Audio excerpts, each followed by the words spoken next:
મિત્રો, કેમ છો? બધા મજામાં છો? તો આજે એક નવા વિડીયોમાં આપણે મળ્યા છીએ. તો ટાર્ગેટ ફોરેસ્ટ યુટ્યુબ ચેનલમાં સર્વે મિત્રોનું હાર્દિક સ્વાગત છે. તો આજે આપણે ડીએલએડ પીટીસી પ્રવેશ પ્રક્રિયા ચાલી રહી છે, તેમાં આજ રોજ કોલેજની જે લિસ્ટ છે, કઈ કોલેજે આપણે પ્રવેશ પ્રક્રિયામાં ભાગ લીધેલ છે તેની યાદી પ્રસિદ્ધ કરવામાં આવેલ છે, અને તેમની સાથે એક નવી પણ અપડેટ આપણને વેબસાઇટ ઉપર જોવા મળેલી છે. તો આપણે સૌપ્રથમ વખત તેને જોઈશું કઈ રીતે. તો આપણે સૌપ્રથમ વખત આપણું ક્રોમ બ્રાઉઝર છે તેને ઓપન કરીશું. તે ઓપન કર્યા બાદ આપણે લખશું dpe.gujarat.in. તે સર્ચ કરીશું. ત્યારબાદ આપણે પહેલી વેબસાઇટ ઉપર આપણે ક્લિક કરવાનું રહેશે. ત્યારબાદ આપણે અહીંયા નીચે સ્ક્રોલ કરશો એટલે કે ડીએલએડ પીટીસી કેન્દ્રીકૃત પ્રવેશ પ્રક્રિયા વર્ષ 2026-27 ઉપર ક્લિક કરવાનું છે. ક્લિક કરશો એટલે થોડોક વેઇટ કરજો. નેટવર્ક ઇસ્યુ હોય તો થોડીક વાર લાગશે. તો ત્યારબાદ આવું એક પેજ છે તે ઓપન થશે. તો અહીંયા પહેલી આપણે વાત કરીએ તો આમાં કઈ વસ્તુ નવી આવી છે. તો કે આપણને કીધું છે કે ડીએલએડ પ્રવેશ પત્રક 2026-27ના સમયપત્રક અંગે અગત્યની સૂચના આપવામાં આવેલી છે. એટલે કે જે આપણું સમયપત્રક પહેલાં આપ્યું હતું તે રદ કરીને હવે નવું આપણને સમયપત્રક છે તે આપશે.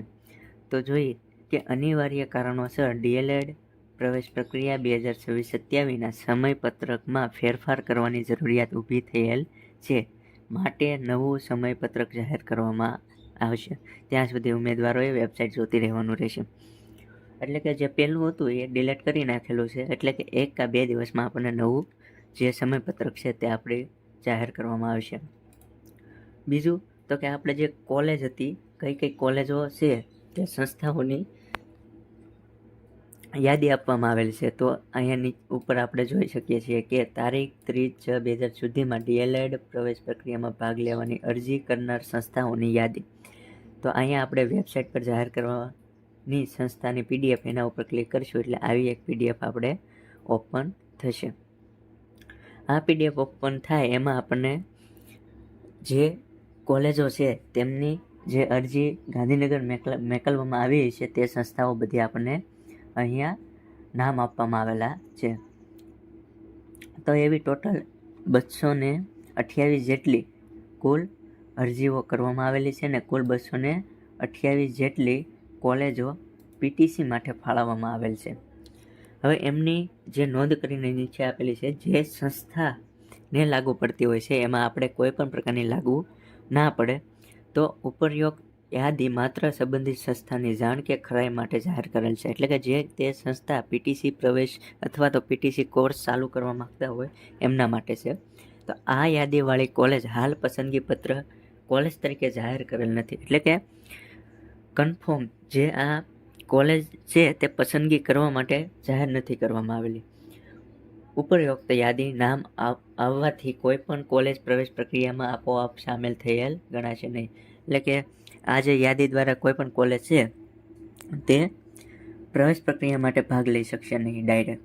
બીજું તો કે ત્રીજા નંબરનું તો કે તારીખ 21/6/2027 અથવા 26ના રોજ વર્તમાનપત્ર પ્રસિદ્ધ થયેલ જાહેરાત અન્વયે તારીખ 30/6/2026 સુધીમાં ઈમેલથી દરખાસ્ત મોકલી હોય અને આ યાદીમાં નામ નહીં હોય તેવી સંસ્થાઓને પુનઃ ઈમેલથી તારીખ 10/7/2026 સુધી ptc.guj@gujarat.government.in પર સંપૂર્ણ દરખાસ્ત, અરજી, સોગંદનામું, જાહેર નોટિસ, માન્યતા તમામ સુધારા વેબસાઇટ પર મૂકેલ દરખાસ્ત નમૂના મુજબ મોકલી આપવાના રહેશે. એટલે કે આ બધી વાત છે તે સંસ્થાઓ માટે હતી. તો હવે આ આગળનો પ્રોગ્રામ કેવી રીતના છે તો કે જે આ પ્રવેશ પ્રક્રિયા છે તેમાં જે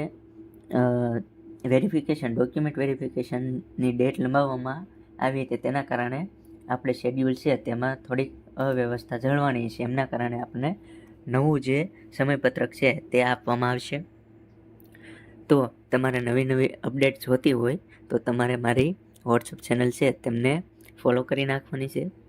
એમાં હું તમારે કોઈ પણ નોટિસ અથવા પીડીએફ હશે હું એમાં તમને શેર કરી દઈશ. અને સાથે વિડીયો ગમ્યો હોય તો તમે વિડીયોને લાઈક કરી, સબસ્ક્રાઈબ કરી, અને જો તમારે કોઈ મૂંઝવણ હોય તો તમે કોમેન્ટ પણ કરી શકો છો. આજના માટે આટલું જ. જય હિન્દ, જય ભારત.